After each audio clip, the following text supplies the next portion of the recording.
I just finished reading Sphere by Michael Crichton, and it was freaking awesome! Just in case you didn't know, I have been following along with another channel here on YouTube called Mike's Book Reviews, and he's doing something that he calls the Great Michael Crichton Reread, because he's read, I think, pretty much all of these books before. I have read very few Michael Crichton books before, in fact, only one before I started this project, and so I just call it the Michael Crichton Read Along. So anyway, it is one book a month, and the book for July was Sphere. This was fantastic. This is such a good book. I it's hard to even start to describe this book. Like, I went into this completely blind, which is something that I want to start doing more often because I think it does heighten the experience. If you know a little bit about the book, then I think, I don't know, you sort of get some preconceived notions, you get some ideas of what might be happening. I don't know. Sphere is fairly similar in some ways to the Andromeda Strain. Right? It's like this team of specialists. This emergency happens in the Andromeda Strain, right? There's this germ that comes from outer space, and all these scientists have to get together, and they go to this very isolated bunker to try to figure out what the heck is going on. And you could even argue that like Eaters of the Dead and Congo do this same sort of thing, although in a different way. But yeah, reading the beginning of Sphere, I was definitely reminded of the Andromeda Strain. But the way this was written was just, I don't know, I felt leaps and bounds better than the Andromeda Strain. The characters are really fleshed out. Each major character gets like a really thorough introduction, and they all have very distinct personalities. You can tell who's who when they're talking, and I just loved it. I just thought it was a lot better than his past books. One thing that Sphere does that I really, really loved was there's constant shifts in perspective, in the paradigm of the whole story, right? You think you understand what's going on, and then all of a sudden it just changes. So at the beginning, you think it's an airplane crash in the Pacific Ocean. You learn it's a spacecraft crash, and then you get there, and I'm not going to spoil it, although this is fairly close to the beginning of the book. You find out that it's not a spacecraft crash, but then maybe it is, and it's like, are these aliens? Are they not? There's all sorts of crazy stuff that's introduced into the story, and it just keeps changing. There are also a lot of twists in the story. I was going to talk about this at the end, but I guess I'll just throw it in here. So at the beginning, there's like all these shifts, right? Of like, okay, I thought I understood what was going on, but I guess I didn't. At the end, there are what I would call like a more classic twist. And there's a big twist at the end that I kind of saw coming, and I was like, oh, it was almost a little disappointing, or not disappointing, but it was just like, well, that was a little obvious. But then there was like three more twists after that I totally didn't see coming. So I was really satisfied reading this, and it made for a great story. I was going to list the pros and the cons of the story, but honestly, I'm not sure if I can come up with very many cons at all. I've got a list of just pros here that I want to go over. So right off the bat, character development, as I mentioned earlier, is fantastic, especially compared to Crichton's earlier books. It's just really good.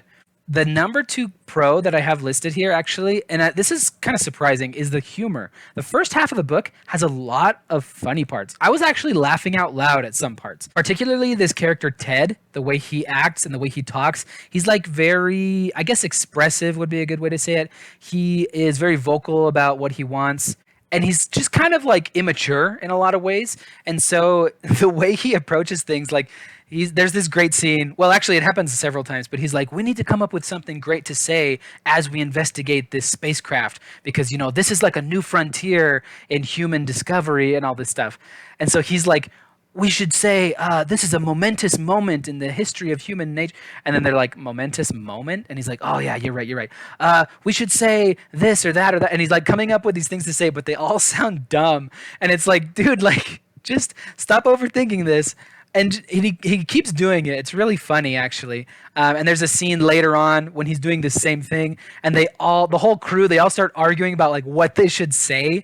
And then one crew member just goes and like pushes the button and opens the door, and it's like, I thought that was really funny. I don't know if it was even meant to be funny, but to me, just imagining these characters, they're about to like step into a spaceship, and they just can't stop fighting about like what should we say in front of the camera so that this moment is recorded and it's like all dramatic and cool. I don't know. I just thought it was hilarious.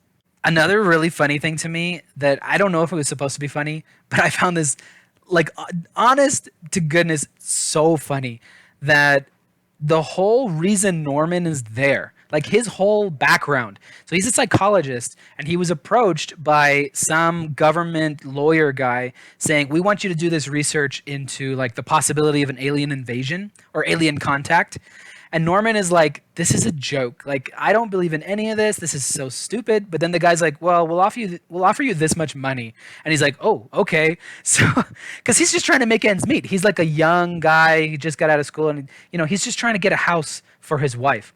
And so he writes up this huge research paper with this funding that they gave him from the government, and like he doesn't believe any of it. And he's like, this is just a joke. I'm just doing this for the paycheck. He writes up this big paper, spends like 2 years on it or something, submits it. The government doesn't even like what he wrote, so they just like file it away. And he's like, sweet. And he goes on and starts his career as like a regular psychologist or whatever. And then it comes back to bite him later because he gets assigned to this mission because they think there's some sort of alien life form or whatever that crashed into the Pacific Ocean. And so he's like, well, I never believed in any of this in the first place. Like, these people think I'm the expert. He's expected to like lead the team, and he's like, most of the stuff I put in that report was BS. Like, so that to me is just brilliant, just freaking hilarious. So the humor, honestly, I loved it. I was hooked right from the start. But maybe at the 1/3 mark, the halfway mark, somewhere around there, all of a sudden it stops being funny, and it's almost like a horror story after that. It turns dark and creepy and scary pretty quickly and pretty drastically, and I was totally down for it. It was so much fun. There was a sort of funny moment that happened to me when I was reading this book. I think maybe it was about halfway through. There's a scene when they're all eating and they're talking about the movie 20,000 Leagues Under the Sea, which is based on the book by Jules Verne. And Harry, this mathematician character, is talking about the giant squid and how he was scared of it and all this stuff. And I was like, this sounds so weirdly familiar. And then I was thinking about it, and I realized I've seen this in a movie before. So apparently I've actually seen just a little bit of Sphere before. I never saw the whole movie, but now I'm super excited to go back and watch that movie because it's based on this book. And I did a little research online, and yes, that is the movie that I saw, or at least that one little scene. And so that gave me a little bit of a clue because I saw maybe 5 or 10 minutes of that movie. And so I knew a little bit about what was going to happen with Harry and the weird connection he has with, I don't want to spoil it, but all the stuff that goes on. And so, yeah, that was just kind of a funny, interesting thing that happened to me. So I'm really excited to watch the movie now. Now, I am going to say something that's a little bit of a spoiler, but I'm not going to give you details, so it's kind of not. I don't know. Anyway, one thing that I often find myself criticizing books and movies for is that there's not enough realistic consequences. Like, some people might hate me for this, but like Avengers Endgame, I thought it was pretty lame that only 2 Avengers actually like permanently died. I was like, there should be a lot more consequence. There should be a lot more heroes that actually die, other than just Black Widow and Iron Man. Although, those deaths were sad and oh, blah, blah, blah, whatever. I thought the same way about the Andromeda Strain. Like, the actual consequences of the Andromeda Strain were pretty minor, compared to what actually could have happened. The Terminal Man was the same thing. He goes on this murderous rampage and he only kills like 2 or 3 people. I don't know. Let's just say that Sphere did not disappoint. There's, I think, 9 people in all that are in this underwater bunker set up to examine this artifact thing. And I'm just going to say more than half of them die, and it's kind of awesome. I don't know. Maybe I'm some sort of like psychopath or something, but to me it's like, well, yeah, if these things are happening, there's going to be a lot of damage going down, so it's more believable to me to have a lot of casualties and a lot of consequences.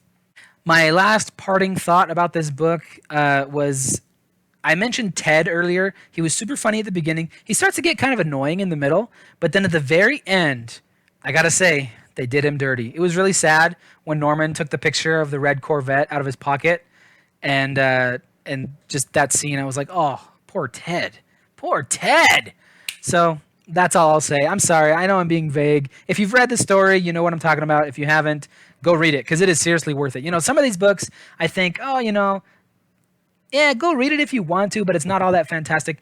I'm telling you, Sphere is the best Michael Crichton I've read so far. It is better than Eaters of the Dead. It is better than Congo. And I'm really excited for next month because Jurassic Park is coming up in August, and I've heard, everybody says that this is like his best. This is what he's most known for, obviously. So this should be pretty awesome. I'm excited to read this one. So we'll see how it compares to Sphere, because Sphere blew my mind. I hope you enjoyed my horrible review of Sphere, and I'm going to go watch the movie. Breaking news! This just in. I thought of a con, but actually I didn't. So after I recorded that video, I was thinking about it, and I always think of stuff after the fact. I really should write out a script for my videos or something, because there's always something that I forget to mention. So I was thinking about the video, and I realized, hey, there was a con. There were two different scenes in the book when Norman leaves the underwater habitat without a suit on, without a diving suit. He's under 1,000 feet of water. Wouldn't the pressure kill him? It talks about the freezing temperatures and how, he can't see anything, but wouldn't just the water pressure crush his body? So I was thinking, that's got to be a con, right? There's no way somebody can dive 1,000 feet below the surface. Michael Crichton's always so good about keeping the science accurate and true to the real world, but I think he slipped up here. But then I looked it up online, and it's really hard to find a straight answer, because almost everything I found is talking about people diving from the surface down. And yeah, if you're diving from the surface and you're trying to go to 1,000 feet under the water, that's not going to happen without a suit on, for sure. But apparently the actual pressure, it wouldn't be comfortable. It could cause some problems, but your body, I think, it was hard to get straight answers, like I said, and I'm not great at research or whatever, so I don't know, I could be wrong. But I think actually Norman would have been okay, so it wasn't really a con. In fact, it ended up being even more of a pro, because it made me learn something new. And while I have you here, another great pro that I thought of, at the beginning of the story, you see this guy Norman, he's a psychologist, and it's kind of okay, he's a psychologist, whatever. And then he gets roped into this thing because of his work with alien life forms, theoretical alien contact, and how the human mind would respond to that kind of thing.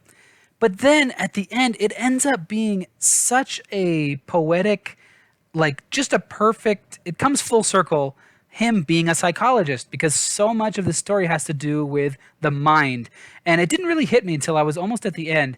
I thought it was brilliant of Michael Crichton to have the main character be a psychologist and have so much of the story have to do with psychology, the way the brain works and all this sort of stuff. The story is not overtly about that, but it's also not really hidden either. It's fairly obvious that is one of the sort of sub-themes of the story. But, primarily when you're reading it, it feels like a thriller, an action-adventure thing, even sort of a horror story. And then towards the end, it really hit me oh my gosh, there's so much psychology in this book. It's great that Norman is a psychologist. I don't know. I just thought it was great.